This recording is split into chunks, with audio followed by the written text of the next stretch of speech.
What is good, everybody? Welcome to the Crossover Podcast here on the Gold Standard 49ers Podcast Network. I'm Rob Stats Guerrera. If you are new to the show, this is where we break down the 49ers opponent of the week with someone that knows the team way better than we do. And I am so pumped this week to bring you Barstool Big Cat from Pardon My Take and Barstool Sports, one of the biggest Bears fans around. Could not wait to get his take on the team and the rumors of a possible Kyle Shanahan trade to Chicago.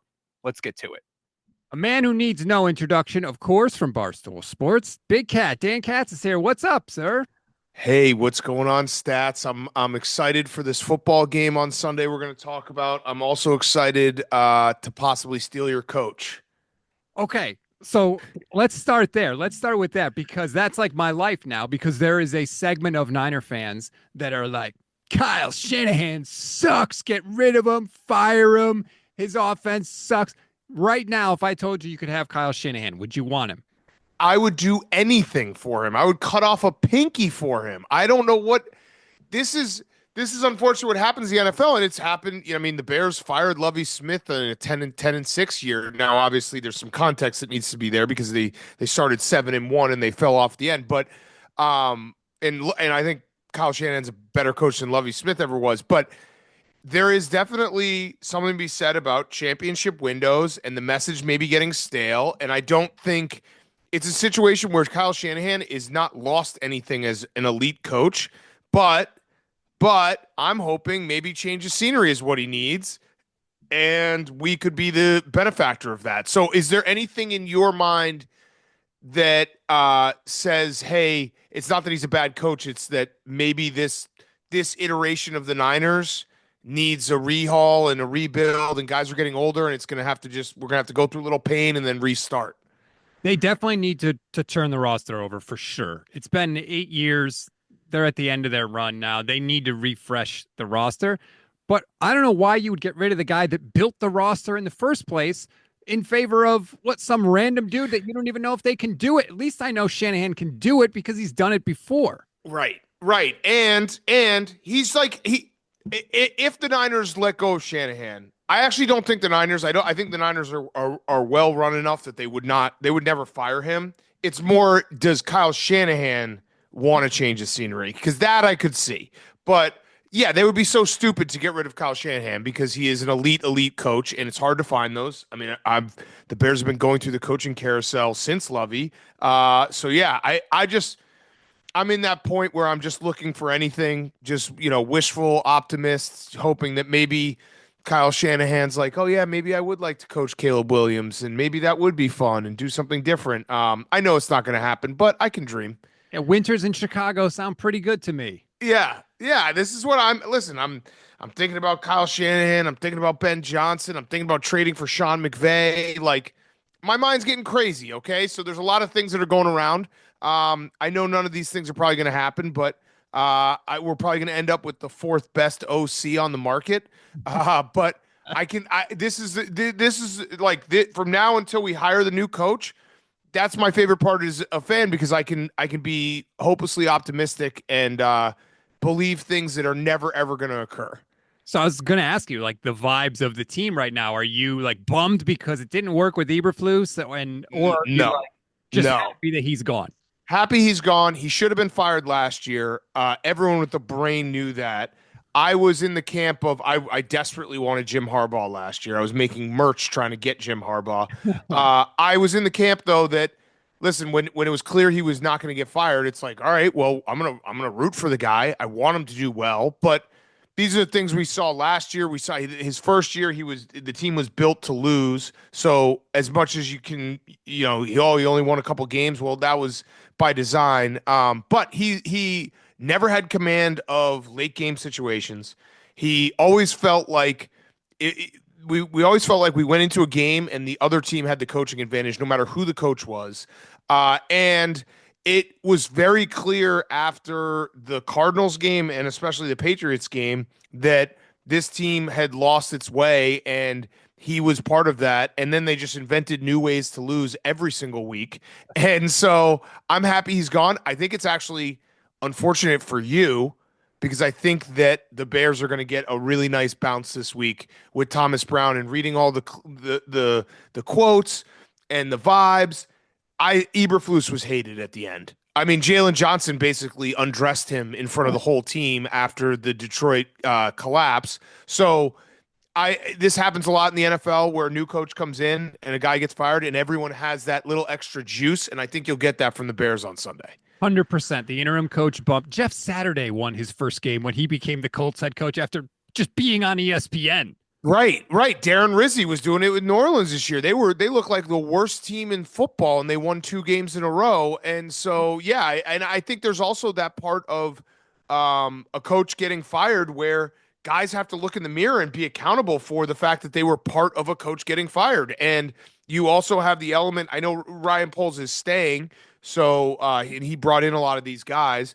But if a new coach comes in and you might not fit his scheme, you might not fit what he wants to do offensively or defensively. So now you're playing for tape, and you're playing knowing that your job might not be secure on this team going forward. So I think that's part of it too. You get guys playing a little extra harder, knowing that now they have to play for their next contract with maybe a different team.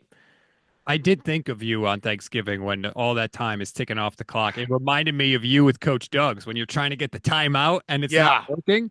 I was like, how is this happening? It really was incredible because, there's a lot of people. I think Caleb Williams, and you can actually, I want to talk about Caleb Williams in a minute with you because I would like to get your take on it from the outside. But there was obviously people who want to blame Caleb Williams because they want to blame him for everything. I talked to former players and guys I know who I trust, and I was like, just shoot me straight. Who's to blame there? They're like, that's the coach. Like, the minute there is hesitation, the reason he is there is to call a timeout to settle everyone down and get everyone on the same page. Like, that's not the rookie quarterback. That's not the quarterback even year 5. That's the coach. The coach is there to call the timeout. And so it's absolutely mind-blowing, especially afterwards when he didn't really take blame for it. And he tried to and he explained it. And it was like, he's like, well, we wanted to save that timeout so we could get, into field goal range and then call a timeout. It's like, but you had 30 seconds. If you get a first down, you just clock the ball. Like, if you use a timeout with 30 seconds left and you say to everyone, hey, if we don't get a first down, we're running out the kicking team. If we get a first down, we're clocking the ball. That's fine. Like, teams can get out there in a matter of 10 seconds and kick a field goal. You wouldn't want it, but you could absolutely do it. So the whole thing was a mess. And it really is crazy to think about how the Bears have lost in the last 6 weeks. And like the Hail Mary, the quick game against the Cardinals with the first half 80-yard run play, the quick game against a really bad Patriots team at home, and then the Packers block kick, the Vikings overtime, and then that. It's insane that he lasted as long as he did. That is, I agree. By the way, you would like your quarterback to do it, but the coach is the guardrail, right? He's right. He's the one break glass in case of emergency guy that can call the timeout on the sideline. I actually had this game as a win for the Bears when the year started. I didn't really. Yes, because the Niners are coming off a game in Green Bay and a game in Buffalo. Then they go to play the Rams after the Chicago on a short week. So I thought this was going to be the trap game for the Niners anyway. I'm picking the Bears. I've already put my money down. I'm taking the Bears. I don't think there's any way the 49ers win this game. You want to talk about teams finding ways to lose games. Niners have lost 3 divisional games this year where they had a lead at the 2-minute warning. I know. All 3. They find ways to lose. They fumble the ball. They turn the ball over constantly. I'm telling you, the Bears are winning. What was the game this Niners season that you were like, ooh, this is a problem? Because I have a specific one, and I'm wondering if I'm right at all, because you obviously watch and follow a lot closer than I. But what was the game where you're like, uh-oh? The Rams game. It might have started with early. Okay. Yeah, because they always kick the Rams' ass. And they were up by 10 in the 4th quarter. And I'm like, it's just like we always knew. Okay, things are not crazy. And then all of a sudden the Rams go field goal, touchdown, field goal, game over. And I was like, if we can't control them, something is wrong here. Okay, because I had it a little later. I held on hope a little more for the Niners because I like the Niners. The Niners, I've said this a million times. The Niners are my protector. They beat the Packers in the playoffs every year, so they are the team that like I look to save me. I actually thought it was off the bye week against the Bucks when they weren't able to put the Bucks away, and they won that game. But I remember walking away from that game being like I expected the Niners healthy, no Mike Evans, all this stuff. Like they should have won that game by 14, and it should have been no problem. Starters out in the last 5 minutes. And the fact that they struggled in that second half, I was like, yeah, this doesn't feel like the same old Niners. When Nick Bosa is literally hanging onto Baker Mayfield's arm on fourth down and he Yeah. can't sack him, and instead Mayfield completes. I was like, what the hell is going on? But like Yeah. this year, man, I mean, it's so much, dude. Ricky Pearsall got shot through the chest, and that's not even the worst thing that happened to a 49ers player off the field this year. By Yeah. a shot. It's nuts. It's season from hell and then some. And I like going into the season, I kind of felt that. I didn't think it was going to be this way. I thought it was more like it's so hard to win in the NFL and it's so hard to get back. And like you go to that wall and then to get back up for it for a 17 game season is just so difficult. So I thought it was going to be a lull in that way. But then you add all the injuries and it's just like it's been almost insurmountable. And yet we're sitting here right now in December. And if they start playing well, they could be in the playoffs. Yeah, but thank God the NFC West is a dumpster fire. Like, they Right. no shot playing in the NFC North, for example. Yeah. That's true. I mean, whatever. Who's injured this week for you guys? Who's not injured? Nick Bosa is probably, well, he might play, maybe. Trent Williams probably isn't going to play. We're down to running back 4 now with Isaac Guerrero is going to be the starter at running back. Yep. Deommodore Lenoir is practicing. He was limited, so that's good because he's their best corner, really. But he's been banged up. Fred Warner's been playing on a fractured ankle since week 4, so that's a festival for the Niners. I mean, Talanoa Hufanga might come back, but he's playing with a club on his wrist, and he hasn't played in weeks. So okay, is Trent Williams playing? Probably not. He was on one of those little knee scooters last week, so I doubt he recovers enough to play this week. And Debo, who I love, it does feel like he's lost a little step, although he had 2 incredible kick returns in Buffalo. But it feels like everything just avalanched on the Niners all at once, where it's like you lose Ayuk, McCaffrey has barely played, Kittle's obviously been banged up. He's a warrior, but like, and then you can tell Debo is not prime Debo. He's on the wrong side of 30, so it's brutal. Debo was never going to be a player that aged well, but he has aged quickly. He's aged like a president, and now he's basically a $30 million kick returner. And it's crazy too because you see how much one guy going out can just affect everyone. Because if Ayuk is in there, then Debo is, it doesn't matter as much that he's aged a little bit because he's just going to have easier matchups. But it's just a trickle down when you lose a guy like Ayuk and McCaffrey.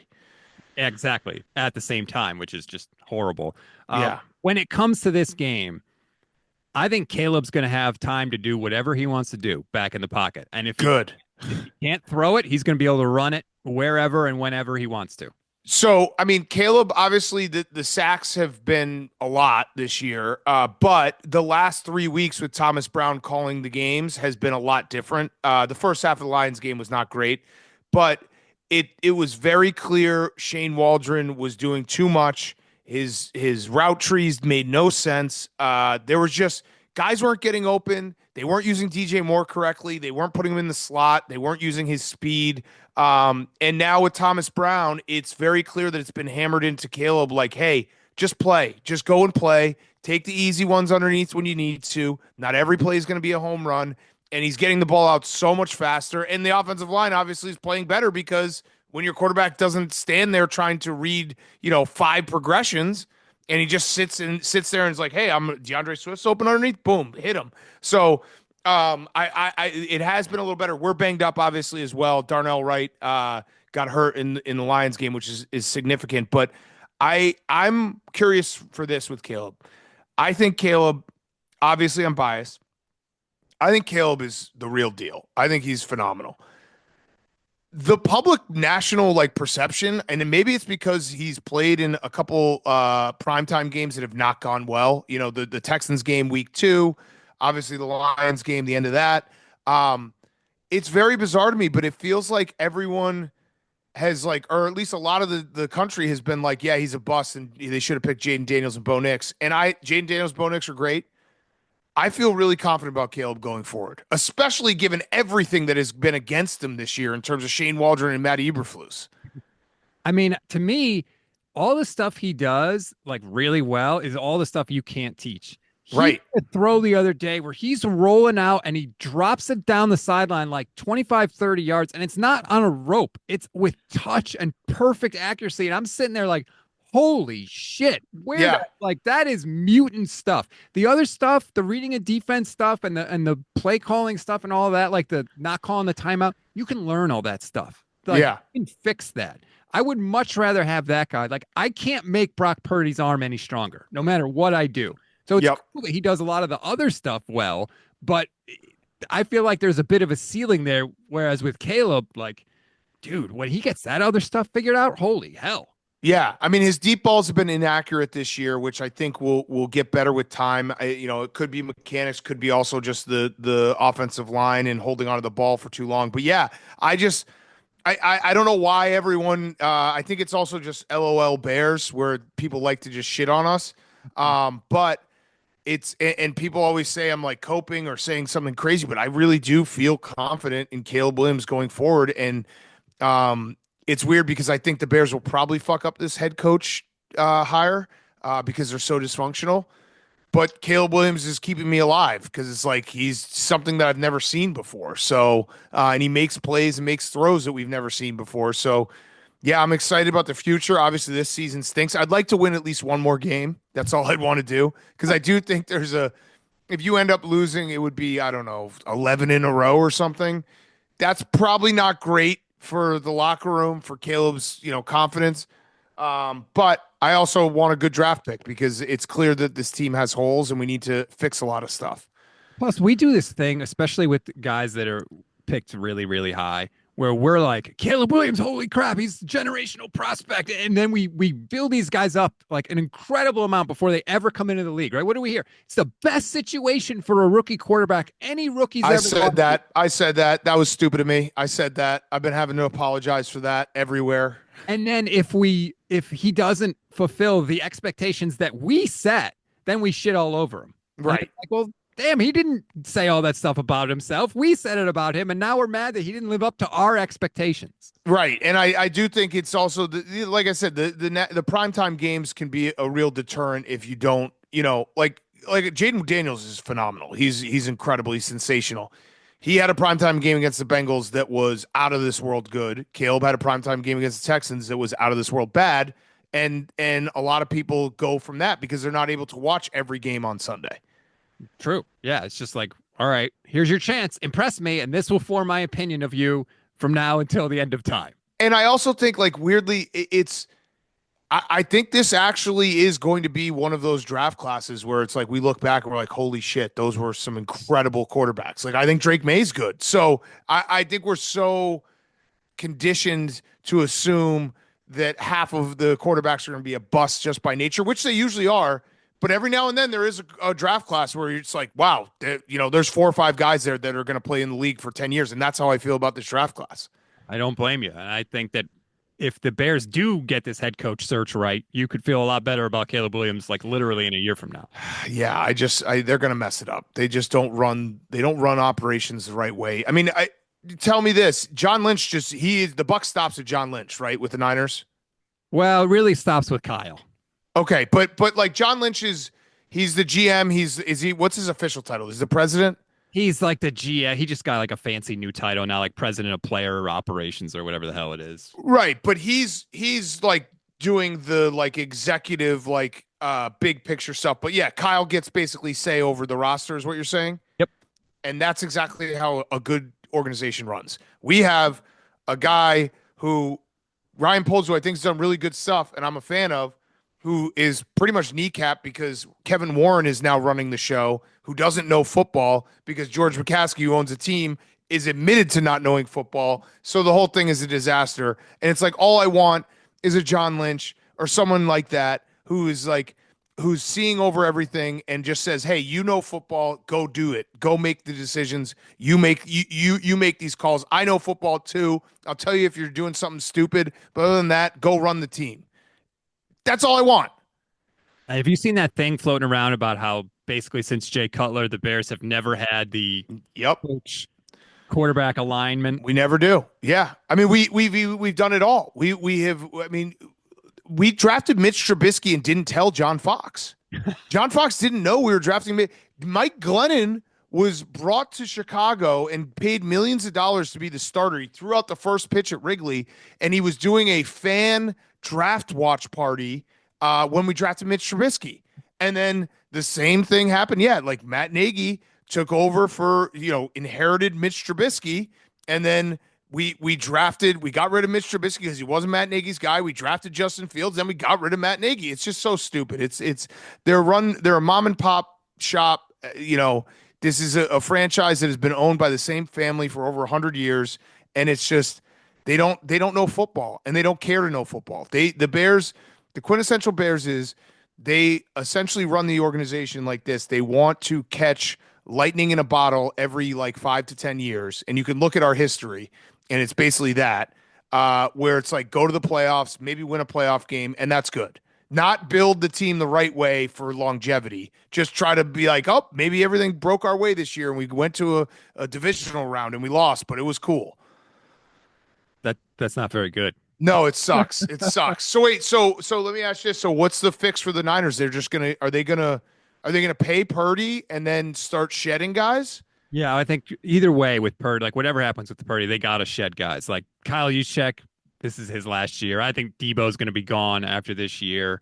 You've got Javon Hargrave's going to be gone after this year. Mooney Ward's going to be gone. Like Hufanga's probably going to be gone. Like you have to start turning this over because there's too much of this. Like we're the uncrowned champions. We're the best team. Even though we didn't win the Super Bowl, they keep telling people they're the best team. You know who doesn't say we're the best team? The Chiefs, because they don't have to say it because they got the goddamn trophies. So I know. Get rid of that mindset. And part of that comes from Kyle too, which is annoying as hell. But they got to get rid of that. They got to get all the guys that are good are the guys that are still hungry. Kittle is still hungry. Ayuk is still hungry. Juwan Jennings is still hungry. McCaffrey is still hungry. Like those are the guys that need to become the leaders of this team, not some of the other guys I mentioned. Yeah. Sounds like Kyle should probably go do a change of scenery. Yeah, no, shut up. And now Florio's talking about it too. Like, I don't need that from you. Who texted Florio? What coach texted Florio? I don't know. Like, imagine that as a head coach. We're like, why didn't you talk about me getting traded? Like, how much do you hate your current job, dude? I'm going to text him right now. What coach texted you? He'll tell you. Oh, yeah, he will. I'm hoping it's McVay. Wait, did he switch to an Android? What a loser. He did? Yeah. Mm-hmm. He doesn't like change. I'm surprised to hear that. Yeah. Yeah. So, I think the Bears are going to win on Sunday. Tell me about your defense. How big of a problem is this going to be for the Niners? So our defense has not been as good. It's good in the red zone. Billings getting hurt has changed the run defense. We've been getting run on a decent amount. So that will be a weakness. And our secondary, Stevenson, after the Commanders game, like he's been benched at moments. Jalen Johnson is still like one of the best defensive backs in the league. So it's still good. It's not what it was for the first half of this year and the second half of last year, where it was like a legitimate top 5 defense. Now it's more, we can give up yards. We do get a little stiffer in the red zone, but it's not the scariest defense in the world, I would say, to go against. I mean, Sam Darnold, the Vikings went up and down the field. The Packers, Jordan Love, if he doesn't throw a terrible interception in the red zone, that probably is a different game. And the Lions, I mean, the Lions was more of a weird game plan where they just didn't run the ball as much in the second half when it's like you can run the ball on us. That's weird, and the Lions usually always do that. I'll tell you this. You're going to be nervous as hell between the 20s on Sunday. You're going to be like, oh, my God, 49ers are going up and down the field. It doesn't matter. Don't worry. Once they get to the 20, they self-destruct. And they love to kick field goals, and Jake Moody loves to miss them. So that's a good matchup because we're good in the red zone. Yeah. So enjoy that. I do think you're getting the win, as frustrating as it is to say. don't take our coach. That's all. Just please I don't take. want him so bad. I wanted to hire Mike Shanahan back in 2014 when we hired John Fox instead. So, yeah, let's bring the Shanahans to Chicago. You can't hire Mike because he's the shadow coach of the 49ers. I know. Well, no, he'll come with him. The Shanacam. Mike Silver told us that story. The Shanacam was Mike Shanahan was the first to be like, hey, Brock Purdy's the guy. Like his first, his rookie OTAs and training camp. Yeah, which is why they decided to never play him again until both guys in front of him got hurt. That's Yeah, like the true. funny thing is like they want all this credit because it's like, yeah, we have Brock Purdy. It's like, well, he never would have played. Yeah, I know. So good. Why didn't you make him? Yeah, but whatever. It's true. It's true. All right. Well, thank you so much. This is normally where I would plug everything, but you're Big Cat and you don't need the help, quite frankly, but you know where to find him. PMT everywhere with Barstool. Thank you so much, man. I appreciate it. Of course. Great to catch up with you, Stats. That's going to do it for this edition of the show. Thanks for watching, everybody. Please like and subscribe to the YouTube channel. Rate, review, and follow the Gold Standard Podcast Network wherever you get your audio podcasts. Really appreciate your time. Make sure you join us live here immediately after the game on Sunday. We're live after every Niners game for the Instant Reaction Show. I promise you won't want to miss it.